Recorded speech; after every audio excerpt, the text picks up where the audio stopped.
So this is the conclusion to my film and TV's Internet Odyssey project, and I thought this was a good way to do it to show how easy it is that even me with a small Canon PowerShot camera with a little video mode on it could make content and put it on the internet. So almost anybody can make stuff and put it out there, and I'm going to use this as my conclusion to, you know, kind of what we were talking about in the project with Four-Eyed Monsters and the convergence of TV and film and on the internet.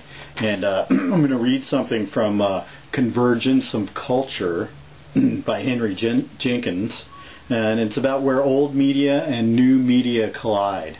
And it's a great book. It's a little long-winded, but it's got some great stuff in here about, you know, where we're at today with and how everything's changed. Printed words did not kill spoken words. Cinema did not kill theater. Television did not kill the radio. Each old medium was forced to coexist with the emerging media. Old media are not being displaced. Rather, their functions and status are shifted by the introduction of new technologies.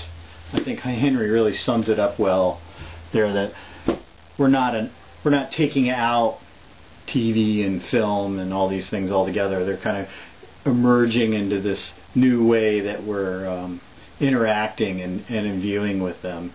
And by exploring Four-Eyed Monsters, I think it was like the best example, or the first example, of how people could put out content, and it kind of broke the away from the old rules, the old school of Hollywood and the network television. And for a conclusion to all this, you know, I thought I'd talk about, you know, how everything's really changed with the way we view this content of film and TV and media. You know, for me, it's become more of a community, and there's more interaction with the content and the information, and you know, you have a connection going on where you can communicate with the filmmakers or other people who have viewed the material and have discussions and blogs and chat rooms, and there's a lot of information that you can go on other sites and look up, and everything's so connected. You know, I can go on different online newspapers or magazines and really read more about, you know, the movie or the film or the story, dig deeper and find out things are behind it. It creates a completely different connection to the material for me. And I think, you know, it's going to work well with for the small filmmaker, for the guy like me who would like to take this camera out maybe and make a small little film about something, maybe my cat, maybe something noir, I don't know, you know, or the large big filmmakers, you know, the big studios and directors, you know, there's a place for them on here too, and you see product on there that people have put out just for fun, and then content, and it's going to change the way that distribution comes out for post-theater release with DVDs, and as we move on to eventual digital downloads and everything converges onto one black box, you know, on the TV. That's going to play a role too.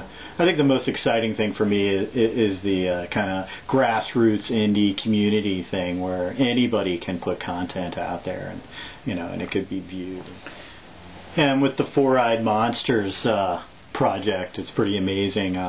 I think they believe that almost 1 million people watched their film and webisodes, and you know, that's a lot of people that got a lot of attention.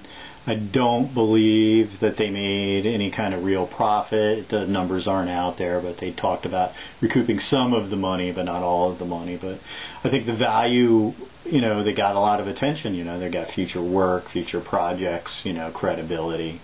And, you know, they got their story told. And for some of us, maybe that's all we want to do is tell our story, you know. It doesn't always have to be about Hollywood and making $1 million. $1 million is nice.